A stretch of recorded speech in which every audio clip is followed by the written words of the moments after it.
Hello friends, welcome to Emblix academy. Digital మార్కెటింగ్లో fake experience backdoor jobs ఉంటాయా లేదా topic discuss చేద్దాం.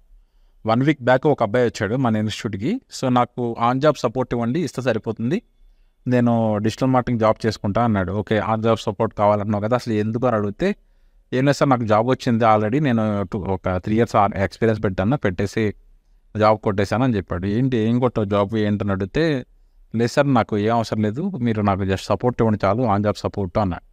Okay, ఇస్తాం, దాన్నే ఉంది, డెఫినెట్గా ఇస్తాం అని చెప్పేసి బిఫోర్ దట్ ఒకసారి ఆఫర్ లెటర్స్ చూపించమని రిక్వెస్ట్ చేశాను అబ్బాయిని. సో అతి కష్టం మీద ఆఫర్ లెటర్స్ చూపిస్తే అబ్బాయికి he don't anything about digital marketing, basics కూడా రావు.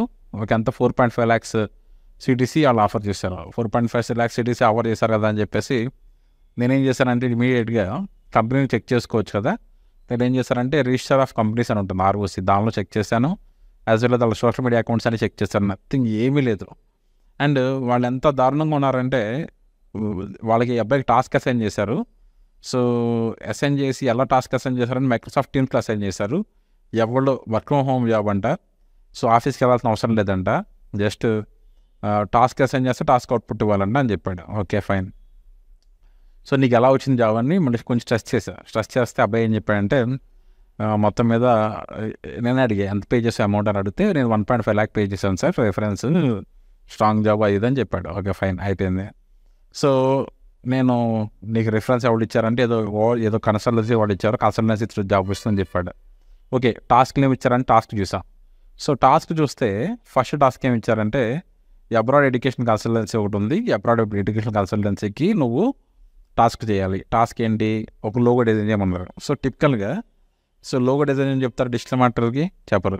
సో ఎవరు చేస్తారు, అది గ్రాఫిక్ డిజైనర్ చేస్తారు. ఓకే, ఏమి ఇచ్చారో టాస్క్ ఇచ్చి, నువ్వు ఒక మంచి ఫేమస్ అబ్రాడ్ ఎడ్యుకేషన్ కన్సల్టెన్సీ ఉన్నాయో రెఫరెన్స్ ఇచ్చి దానిలాగా లోగో చేయమంటే అబ్బాయి నానా కష్టపడి కెమెరా డిజైన్ చేశాడు. నెక్స్ట్ సెకండ్ టాస్క్ ఇచ్చారు, నువ్వు అర్జెంట్గా వెబ్సైట్ డిజైన్ చేయి, నీకు ఎక్స్పీరియన్స్ ఉంది కదా, నువ్వు సీనియర్ కదా, ఈ టాస్క్ ఇస్తున్నాను, నువ్వు చెయ్యి అంటే, ఓకే మేడం చేస్తాను మేడం అన్నాడు. ఎవడో లేడీ పేరుతో మాట్లాడుతున్నారు మైక్రోసాఫ్ట్ టీమ్స్లో. సో నెక్స్ట్ టాస్క్ ఏంటంటే, మళ్ళీ అబ్బాయికి ఏమో రాదు, ఏం తెలియదు కదా, టాస్క్ ఏందని అడుగుతున్నారు.